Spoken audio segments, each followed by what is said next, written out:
कहानी के स्टार्टिंग में हम एक बूढ़ी औरत के घर को देखते हैं जहां उसके घर के एटिक में बहुत सारे चूहे रहते हैं, लेकिन ये बात इस बूढ़ी औरत को नहीं पता होता है। और इसी जगह रेमी भी अपने पूरे फैमिली के साथ रहता है, लेकिन वो बाकी चूहों से बिल्कुल अलग था। वो खाना को सूंघ कर खाता था क्योंकि उसे बासी और बेकार खाना खाना बिल्कुल पसंद नहीं था और वो हमेशा से अपना खुद का खाना बनाना चाहता था। और अब वो जिस बूढ़ी औरत के घर में रहते हैं वो टीवी पर पेरिस के एक बहुत ही बड़े शेफ का शो देख रही होती है। इसका नाम गुस्ताव होता है और रेमी भी इसका बहुत ही बड़ा फैन होता है और उसका सपना होता है कि वो भी एक दिन उसी की तरह शेफ बने। लेकिन एक दिन जब रेमी उसका शो देख रहा होता है तो उस बूढ़ी औरत को पता चल जाता है कि उसके घर में चूहा रहते हैं। तो वो तुरंत रेमी पर गोली चलाती है, लेकिन वो गोली एटिक पे लग जाती है जहाँ रेमी की फैमिली रहती थी और वो एक साथ नीचे गिर जाते हैं। लेकिन इतने चूहों को देखकर ये बूढ़ी औरत घबरा जाती है और गोली चलाना स्टार्ट कर देती है। इससे ये पूरी चूहों की कॉलोनी अब यहाँ से अपना जान बचा के भागने लगती है। लेकिन तभी रेमी को उस शेफ की रेसिपी बुक दिखाई देती है और वो तुरंत उस बुक को लेकर भागने लगता है। अगर अब वो अपने फैमिली से अलग हो गया था और वो अपने फैमिली को खो देता है। रेमी अपने साथियों को ढूंढने की बहुत ज्यादा कोशिश करता है, लेकिन वो उसे नहीं मिलते हैं, जिसके वजह से अब रेमी उदास होकर एक जगह बैठ जाता है और फिर वो अपनी रेसिपी बुक को खोलता है तो गुस्ताव उसके सामने जाते हैं। दरअसल वो सब कुछ इमेजिन कर रहा होता है। गुस्ताव रेमी से कहते हैं कि तुम्हारी जिंदगी बहुत बड़ी है, तुम जो बनना चाहते हो बन जाओ। जिसकी वजह से रेमी अब पेरिस के सबसे बड़े शेफ गुस्ताव के रेस्टोरेंट में जाता है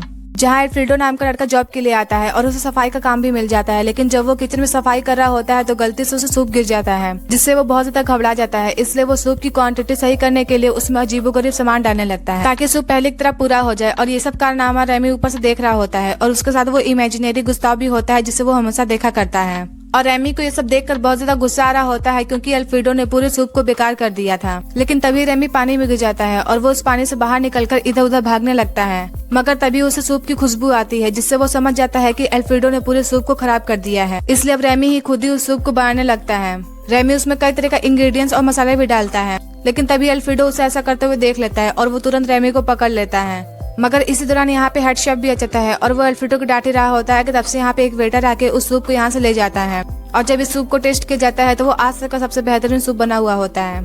अब रेमी अपना जान बचा के यहाँ से भाग रहा होता है कि इस रेस्टोरेंट का हेड शेफ उसे देख लेता है और वो अल्फ्रेडो से कहता है कि इसे पकड़ के यहाँ से बाहर फेंक दो। तो अल्फ्रेडो उसे पकड़ लेता है, लेकिन वो उसे नहीं फेंकता है और उससे पूछता है कि क्या वो सूप तुमने बनाया था। इस पे रेमी अपना सर हाँ में हिलाता है। फिर अल्फ्रेडो उसे बाहर निकाल देता है, लेकिन रेमी वहाँ से भागने लगता है, जिससे अल्फ्रेडो बहुत ज्यादा दुखी हो जाता है क्योंकि वो सूप उसे अगले दिन दोबारा बनाना होगा। रेमी अल्फ्रेडो को उदास देखकर वापस आ जाता है तो अल्फ्रेडो उसे अपने घर ले जाता है जहाँ रेमी उसके लिए खाना बनाता है। लेकिन अल्फ्रेडो की सबसे बड़ी टेंशन ये होती है कि उसे हेड शेफ के आगे फिर से वो वापस सूप बनाना होगा। इसलिए रेमी उसके सर पे बैठ जाता है और उसका बाल खींचकर उसे इंडिकेट करता है कि कौन सा चीज उसे कब उठानी है और इसी तरह वो प्रैक्टिस करते रहते हैं और वो परफेक्ट हो जाते हैं। और अब अल्फ्रेडो हेड शेफ के सामने आ जाता है और वो वापस से वही सूप बना देता है क्योंकि उसके कैप के अंदर रेमी बैठा होता है जो उसे इंडिकेट कर रहा होता है।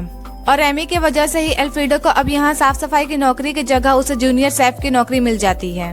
अब यहाँ का हेड शेफ जो गुस्ताव के मरने के बाद यहाँ का मालिक होता है, अब वो अल्फ्रेडो के डॉक्यूमेंट्स को पढ़ने लगता है तो उसे पता चलता है कि अल्फ्रेडो गुस्ताव का असली बेटा है। तो वो इस बात को कंफर्म करने के लिए उसका डीएनए टेस्ट करने का सोचता है। और इधर हम अल्फ्रेडो को देखते हैं जो एक बार फिर से बहुत ही शानदार डिश बनाता है क्योंकि रेमी उसके कैब के अंदर बैठा होता है जो उसे इंडिकेट कर रहा होता है और ये डिश भी सबको बहुत ज्यादा पसंद आता है। और फिर एक दिन रेमी अपने बड़े भाई से भी मिल जाता है और इसी के साथ वो अपनी पूरी कॉलोनी से भी मिल जाता है। इसे देखकर वो बहुत ज्यादा खुश जाता है और अपने बारे में भी बताता है। लेकिन रेमी के पिता उसे समझाते हैं कि इंसान कभी रेड से दोस्ती नहीं कर सकता है, वो बस उन्हें मार देते हैं। लेकिन रेमी इस बात को नहीं मान रहा होता है क्योंकि उसकी अल्फ्रेडो से बहुत अच्छी दोस्ती हो गई थी। वही हमें अल्फ्रेडो को दिखाया जाता है जो अब उस फीमेल शेफ से प्यार करने लगा था, जिसके वजह से अब वो अपना सारा टाइम उसी को देता था और अब वो रेमी से बहुत कम ही बात करता था, जिसके वजह से रेमी का दिल टूट जाता है और उसे इस बात का एहसास होता है कि उसके पापा ठीक ही कहा करते थे कि इंसान कभी चूहों से दोस्ती नहीं कर सकता है। और फिर जब रेमी अपने परिवार के लिए किचन में खाना लेने के लिए जाता है तो उसका दरवाजा लॉक होता है। तो अब वो हेड शेफ के ऑफिस में घुस जाता है ताकि वो चाबी चुरा सके। लेकिन तभी उसे अल्फ्रेडो को डॉक्यूमेंट्स मिल जाता है जिससे उसे पता चल जाता है कि अल्फ्रेडो गुस्ताव का बेटा है, जिसका मतलब ये है कि इस रेस्टोरेंट का मालिक अल्फ्रेडो है। तो अब रेमी उन पेपर्स को लेकर यहाँ से भागने लगता है, लेकिन तभी हेड शेफ भी उसे देख लेता है। लेकिन रेमी अब कैसे भी करके अल्फ्रेडो को वो पेपर दे देता है, जिससे अल्फ्रेडो यहाँ का मालिक बन जाता है और उस हेड शेफ को यहाँ से निकाल दिया जाता है। और अब ये रेस्टोरेंट बहुत ज्यादा फेमस हो जाता है, जिसके वजह से यहाँ एक क्रिटिक आने वाले थे और वो इस रेस्टोरेंट को रेटिंग भी देंगे। वो कई साल पहले भी गुस्ताव के रेस्टोरेंट को रेटिंग दिए थे जब गुस्ताव जिंदा थे, लेकिन इतने खराब रेटिंग को देखकर गुस्ताव को हार्ट अटैक आ जाता है, जिसकी वजह से उनकी मौत हो गई थी। और अब रेमी और अल्फ्रेडो के बीच आर्ग्यूमेंट होने लगता है क्योंकि रेमी ने जितने बार भी फूड बनाया था उसका सारा क्रेडिट अल्फ्रेडो ने लिया था। उसने कोई भी क्रेडिट रेमी को नहीं दिया था, जिसके वजह से रेमी अब गुस्से में आकर अपनी कॉलोनी के साथ मिलकर किचन पे हमला बोल देता है। लेकिन तभी वहाँ पे वही हेड शेफ आ जाता है जिसे इस रेस्टोरेंट से निकाल दिया गया गया था और अब वो आके रेमी को पकड़ लेता है और वही अगले दिन अब यहाँ पे क्रिटिक भी आ जाता है और वो बोलता है कि कुछ ऐसा नया डिश लाओ जो आज तक किसी ने न खाया हो। लेकिन अल्फ्रेडो को कोई भी नया डिश नहीं आता है, वो वही बना सकता है जो रेमी ने उसे सिखाया था।